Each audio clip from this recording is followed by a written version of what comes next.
Welcome. Thank you all for joining us for this conversation about research practice industry partnerships. We're excited to learn about this way of co-designing and creating intentional feedback loops between these three groups. And I'm going to jump right into the first burning question, which is, what is a research practice industry partnership? Could one of you share a little bit about kind of how this partnership came to be and what it means? Great. I'll introduce myself as well. I'm Emily Schindler, and I'm here representing Creativity Labs at UC Irvine.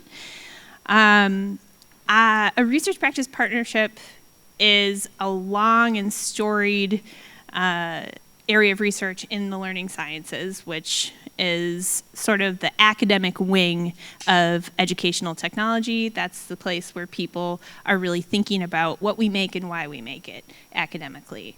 And so one of the failures so far of that is that we haven't been able to adequately engage industry partners in that co-development space. And so industry has a problem where they're making things that maybe don't scale as well as they might hope, and so do the learning sciences. And so the idea behind a research practice industry partnership, or an RPIP as we're calling them, is to get those folks in the same room together and to work really deeply with practitioners so that the feedback loops that we create result in scalable technologies. Great. And from our point of view, I mean, it was kind of an easy choice to work with the University of California-Irvine and Creativity Labs based upon our relationship, a long-standing relationship with Dr. Kylie Pepler, an absolute giant in the field, and of course, working now in addition with Emily and the rest of the team there. It was great. What really troubled us as we were developing the world's first digital assistant for teachers, what really troubled us was kind of the shocking evidence that most ed tech developers don't test. They don't measure. If you look at that really well-written article from the Hechinger report, maybe from a year or two ago, it sort of exposed ed tech as really not having third-party evaluators, as really not rigorously testing. And then another report came out written by Emiliana Vegas of the Brookings Institution Center for Universal Education that said that something like 16% of all ed tech solutions were rigorously tested and evaluated by a third party. We didn't want to be that person, right? We didn't want to be that organization. We wanted to create evidence-based, effective solutions for teachers to help them orchestrate learning in their classroom and to help navigate all this sort of frustrating tech that has seeped into every classroom thanks to COVID. But again, it was an easy partnership, and what we wanted was something that was different than our agile development team. We have an enormously talented group of product people who, to quote Bjork, speed is the key, right? They want to go, they want to develop, they want to iterate, they want to get continuous feedback loops. They do things called scrums, which I don't fully understand. But on the other side of that, in order to sort of control that a little bit, is working with an R1 university that is focused not on the past 20 years of agile development, but on the past 500 years of university research.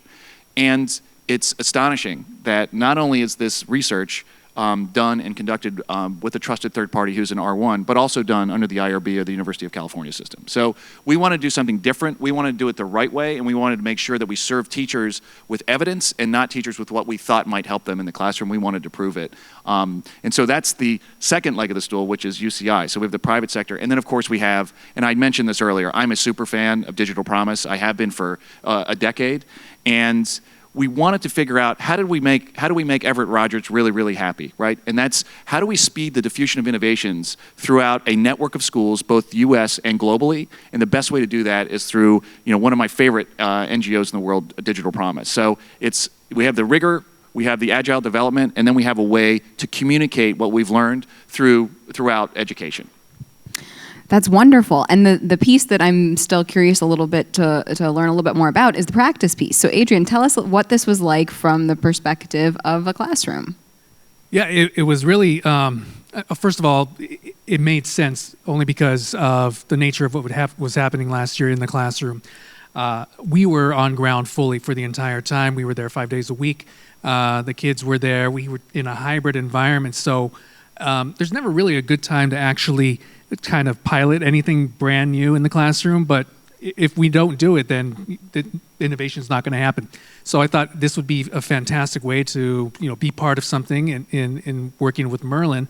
And it really was a great learning process for me as a practitioner, being in the classroom, being able to go through the beginning phases of the beta and working out the bugs and the kinks, and then eventually getting the reciprocal relationship and the feedback with industry, with working with Emily also as well, and being able to get essentially a product that was, wow, we're listening to the teachers, and we're actually listening to the teachers. And not only that, it's done in almost near real time as well. So it made working with an industry partner, in my opinion, it makes complete sense in this whole RPIP model.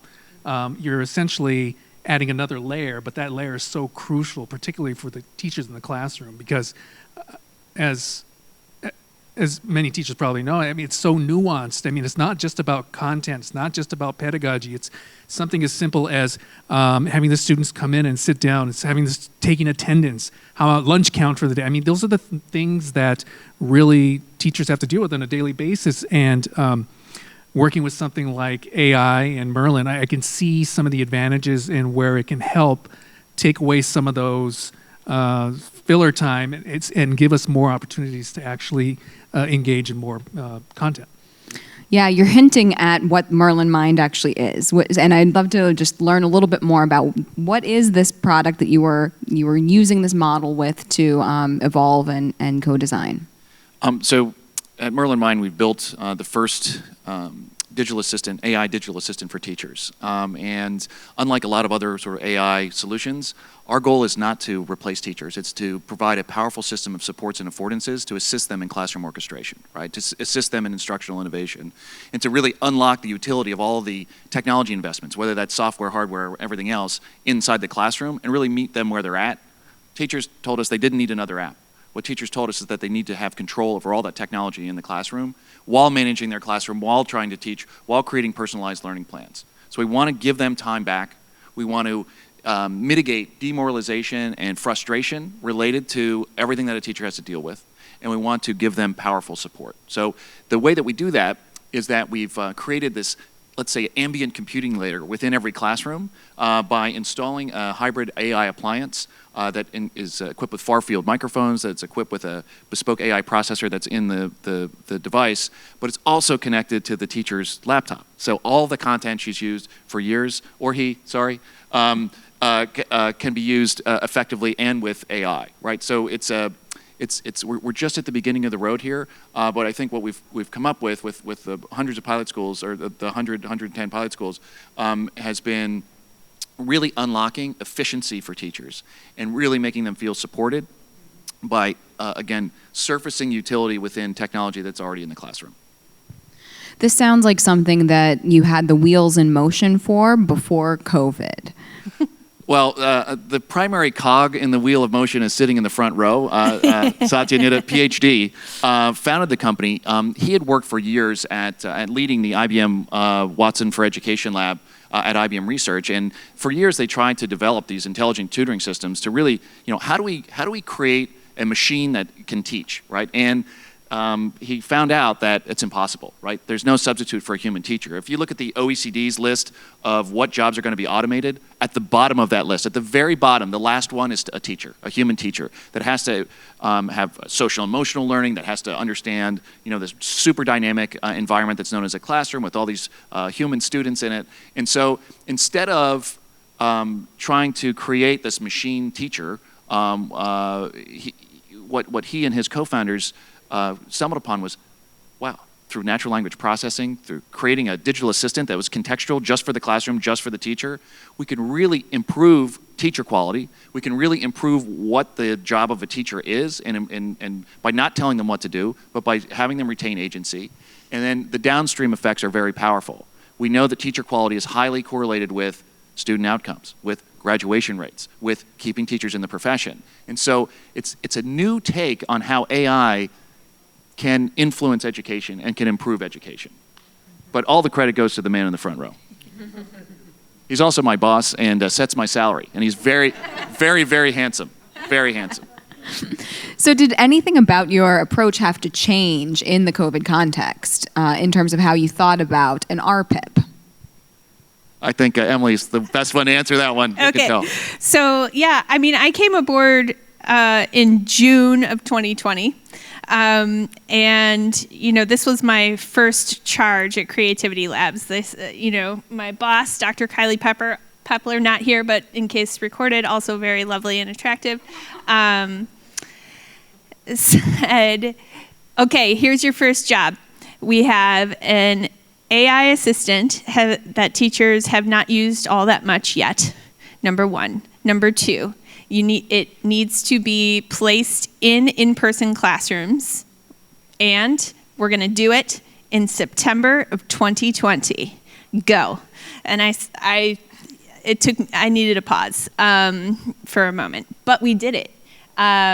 We found 9 different teachers throughout Orange County who rigorously tested Merlyn, which is called Symphony Classroom, but the AI is Merlyn, and so just like with all other AI, we end up referring to it as its person, right? So in any case, it was a real challenge. In many places, I was the only one who could be on campus from our team, and so we had to set up a communication program where I was basically collecting data in the field, and then attempting to provide, share that data with our partners within a week, which for academics, you know, we pore over things. If we have data that's 6 months old, that's new data. And so that was a real shift for us, is to kind of speed up and try to maintain rigor and in the analysis at a much faster rate. So Adrian, what compelled you to be one of those 9? So I was approached through my principal, actually, and just asked, oh, would you be willing to do this project? And it involves using AI in the classroom. I said, oh, yeah, absolutely, of course. And part of the reason is because I like to delve into just anything technologically related. I mean, it's just the nature of the type of teacher that I am. So that was really the biggest reason why. And then I saw the benefits from just knowing the little that I do about the AI technology in general and how it's kind of permeating all throughout not just the classroom but the world. I could see the potential benefits, and to be a part of something like that, to help promote that, for just to make teachers' lives easier, but not just teachers, but more importantly is to make the children's lives easier so that they're getting the learning that they need and the content that they need, because ultimately at the end of the day, that's, from the teacher's perspective, that's what it's all about. So that's why I kind of thought it was a great idea. And again, I'm an alum from UC Irvine also as well, so it was great to work with somebody from UC Irvine, so I was more than happy to do it. And even though I didn't know much about Gus and Satya, I met this morning, anyone who's willing to help out in education has my full confidence. That's great. So it sounds like there were some important relationships that made this possible, and trust that had to be established early on. Can you talk a little bit about, like, how did you kind of design this in a way that elicited full participation and sharing and voice? Because from my experience with EdTech pilots, it's sometimes challenging to get honest and open feedback, and so I would love to explore that a little bit. I can speak to that a little bit. So I'm a former middle school English teacher myself, and then I went to graduate school. And so one of my main functions, I think, throughout my career has been getting people who do not want to talk about the thing to talk about the thing to people who they may or may not want to talk about it to. And so for me, I look at that as everybody has different roles. If we all knew the same things, then it would be a bad team.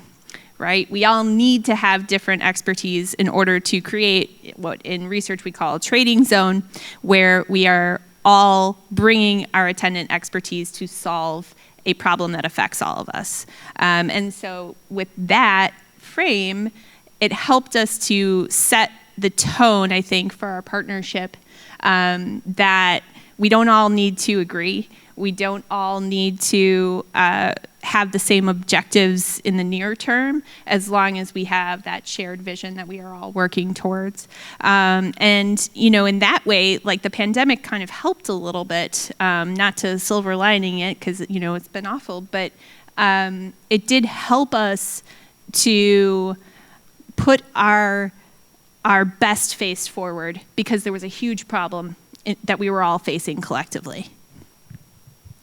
So now you've been working on this for a little more than a year, and I'm wondering what some of the big iterations or changes have been as a result of this collaboration. How have you been rethinking or adjusting some of the features that are core to Merlyn Mind?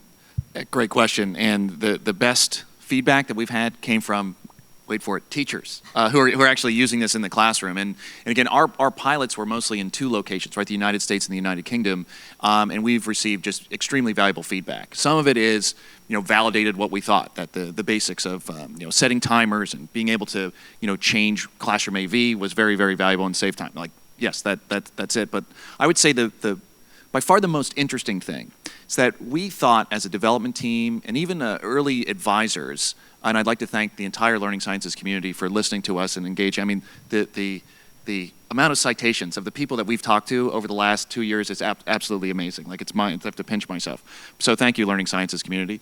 But the one that we found that was really interesting is that we had this assumption that students would blurt in, want to say the hey Merlyn, and then launch something, you know, nefarious or disruptive to the classroom.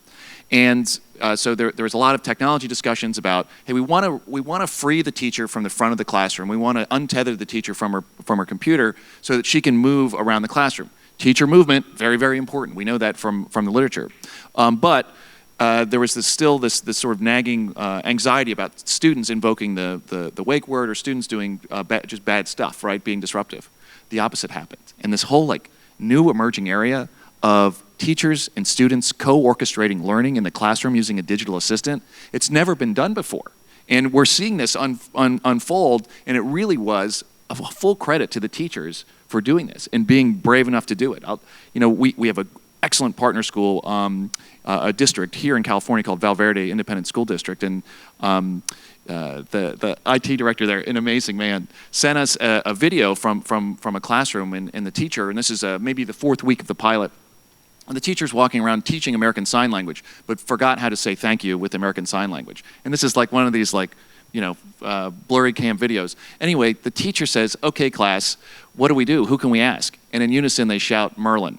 And the teacher says, hey, Merlyn, show me thank you in American Sign Language. And Merlyn shows it, and then the class goes on. I mean, that saves time. Everybody is super engaged. Like, you can tell they're engaged by the volume of the voice.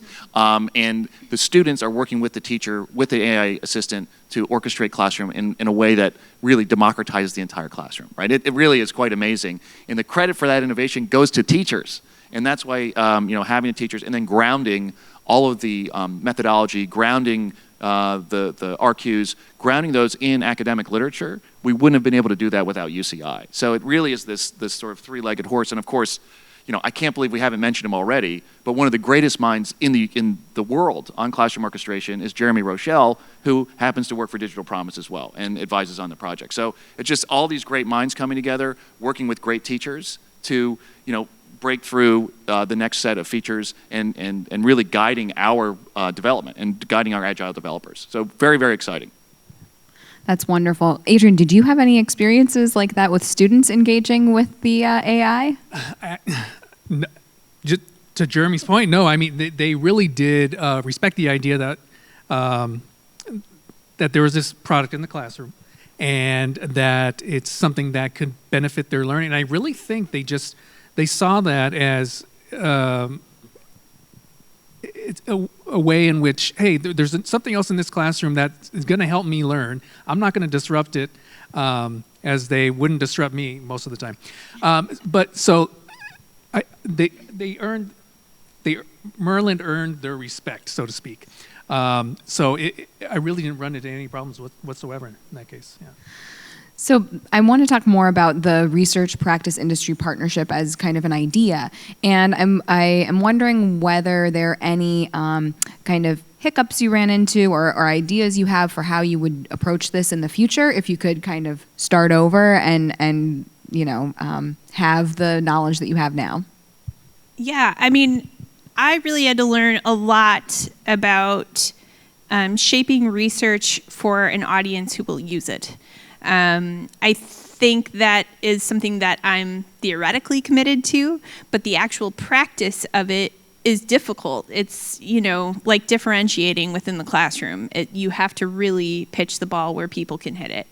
And so I think I had to learn what time interval was the proper one to communicate data so that the product team could continue to iterate, but not so fast that it made the device that was implemented with teachers unusable, right? So balancing those two competing timelines is a real challenge. I drew a lot on, like I said, my background as a teacher, and also what I know about research practice partnerships, which is that, they move forward based on the very complex labor of a few individuals usually. And academics are really well positioned from a practical perspective to dedicate that complex labor in ways that, folks who, have real jobs may not be have time to do, right? So that was our big learning. I'd also say, there's a tension. Speed is the natural enemy of rigor. And just balancing that and having these, let's fail fast, let's iterate, let's continuously improve, let's have the next version of code roll, at 8 p.m., on the very next day, and then also having, academic research and rigor and third-party and IRB approval. That is a very difficult balance to strike, but it made all the difference in developing our product Symphony Classroom. Amazing. Were you going to add something? Well, no, go ahead. Okay. I was going to ask a little bit about kind of where this is headed next. How long do you intend to stay in this relationship with one another? And then would you consider participating in an RPIP in the future? I mean, I can say from our perspective, absolutely. I think one thing that gets a little hairy and is kind of difficult to understand is how does the partnership outlast the funding that goes with it? And I think this is, and I bring this up, I know that's a controversial statement, only because that is a conversation that is really happening in the learning sciences, is if we are going to be doing partnerships, right, and we are partnering not because of money, but our partnerships are enabled by it, right, then how is it that we make sure that our relationships, that we honor those, that we seed those beyond the finances. And so from my perspective, once you're my partner, you're always my partner. Whether we are currently working on a project together or not, you are in my professional network. Gus, it'll be good to see you at the end of our lives, but that's how it goes. And same for the practitioners. Once I still know practitioners and I still work with practitioners who I have been involved with for years. And so I think that is the ethical commitment with which I approach this. I absolutely would love to continue this. And I would love to continue this not only with Gus and his team, but also, I mean, I think it's really important too that the concept of the RPIP, where you have industry involved in the classroom, is so important because there's so many times where they're 1,000 feet up and they don't know exactly what's going on. And to have that voice from the teacher, literally to the ears of those who are coding, those who are creating the software, just really listening, and then backed up by the data also as well through the research, I mean, that's golden. Because too many times I've run into different software, hardware platforms, even within the last year with COVID, where We didn't get teacher input. It was assumed that, hey, this is going to work out great. It was a bust. And the reason why is because, well, the teachers didn't get their voice. And it's so important, particularly because it's different from K through 5. It's different from 6th grade up to 12th grade. All different needs. So it's so dynamic. So I hope this is something that continues on. That was also a super powerful argument for a mixed methods approach, right? Qualitative plus qualitative equals better results, I think. In this field, right? Obviously, I don't want to offend our PhD in the front row, but mixing methods gives you insights, but also gives you that sort of depth, the richness of the results. So it's not only the CSAT score increased by 30%, but perhaps why, and what were the people's, what were the research subjects' feelings and approaches, and why how can we explain that number? How can we make sense of it? So I think that's definitely something I would say I would recommend. Would we do this again? Absolutely. This is a proven model, and perhaps a new bolt-on to modern agile development. And I think would we choose the same partners? Yes, of course. And I would point people to look at the work of the League of Innovative Schools at Digital Promise. Look at the work of the Learning Studios in terms of global impact. Absolutely outstanding. And just that commitment to sort of growing the not only the kind of academic literature, but also the practical application of innovation in a K through 12 context. Again, globally, U.S., et cetera. Digital Promise has amazing capability as an amazing partner, but also just UCI and their ability to work with us. They had this surprising understanding of what product development looked like in EdTech, and it wasn't all, let's go and research papers that were written by Pierre Dillenborg. It was, hey, here is our experience with these other, with let's say building textiles, e-textiles in the classroom. Here's our experience, or Kylie's experience. Here's what I learned, helping develop Scratch, right? And really applying these sort of practical things, and again bolting them on to agile development, but also respecting rigor, respecting ethical practices in research, and above all, creating evidence from a credible third party that just is all too rare in our industry. Can I just add it to that? You mentioned a figure earlier where it was 16% or something like that. It's terrible. When I think in terms of science, when you put out a study, it has to be peer reviewed. Why would we not do something like that with something so important as this that's literally affecting the daily lives of teachers? But again, when it comes down to it, the kids that we serve.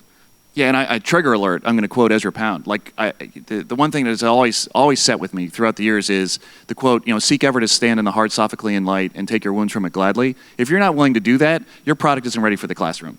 Full stop.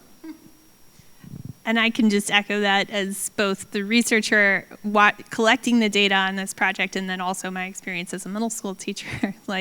If you can't get it past middle school students, you're not going to scale. So. Yeah, so in this case, we've been talking about a product to support teachers, but I think it's worth exploring, how an RPIP could also help elevate the voices of student learners and communicate their experiences back to industry. Is that something that you're interested in exploring in the future, and how might that work? Yes. What I was going to speak to earlier too regarding transparency, Emily would send me these surveys, and she said, "Just be as honest as you can." And I was really as honest as I was really honest. We noticed. Yeah. We noticed. Yeah. But part of what I responded was also based on the feedback from the students as well, because they're the ones that are really going to tell you, "Hey, this is Mr. Rodriguez, this works," or "This is crap, Mr. Rodriguez." Sorry, which they didn't say, by the way. They didn't say that. They didn't say it. Yeah, they did. Sorry. But go ahead. They were very, very it was hilarious for me. They were like, "What is this? What is this thing? Oh, I have that. Oh, it's not that great." And then watching them change as it started to work, they were like, "Oh, okay, yeah, mm-hmm." Yeah, it was amazing. Definitely seen the growth in the iteration. But yeah. Just having that. Again, just speaking to the idea of being able to give that feedback, and then to the question of having kids involved, yes, I think that's absolutely important. That co-orchestration thing, as it turns out from a research perspective, every teacher, this is like a golden nugget in research. It's the thing that every teacher knows implicitly, as part of their practice, that your kids will help you negotiate the technology in your classroom, but that everybody else does not yet know. The feeling of discovering that for us was like, oh my gosh, does everybody else realize that this is a thing? Oh my gosh, no one else does. Wow, okay, great. Kids co-orchestrate your technology with you. They help you.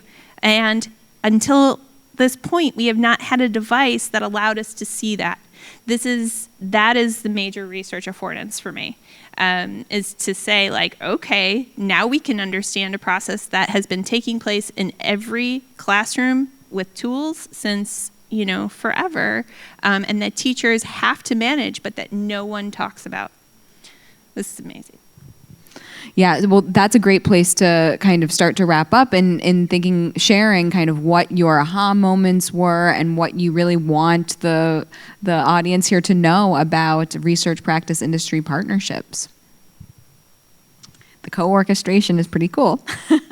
It is. I think the other big aha for me was understanding. I study teachers as learners, right? So I did not anticipate how participating in the development of a prototype would be an authentic technology learning experience for teachers to model with their students.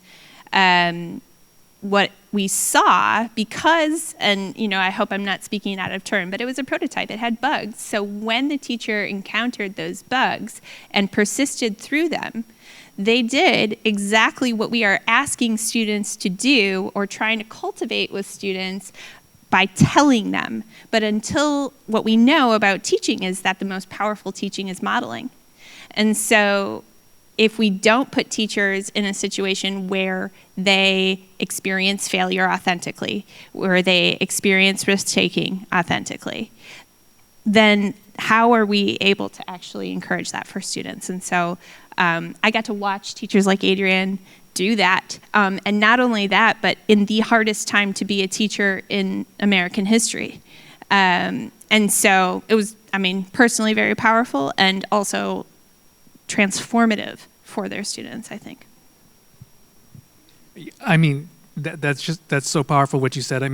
The process in which I went through in order to just make sure, the aha moment for me kind of was, as I am going through my own issues with trying to get the first iteration to work, and there's a few bugs here and there, having the students really trying to work with me in the process also as well. So by them doing that, they're also using their critical thinking, their logic skills. So why don't you try this, Mr. Rodriguez? Oh, you need to go to the setup menu. Oh, no, why don't you go to... So, we're literally orchestrating and trying to do this all together. And that was, for me, a really powerful moment.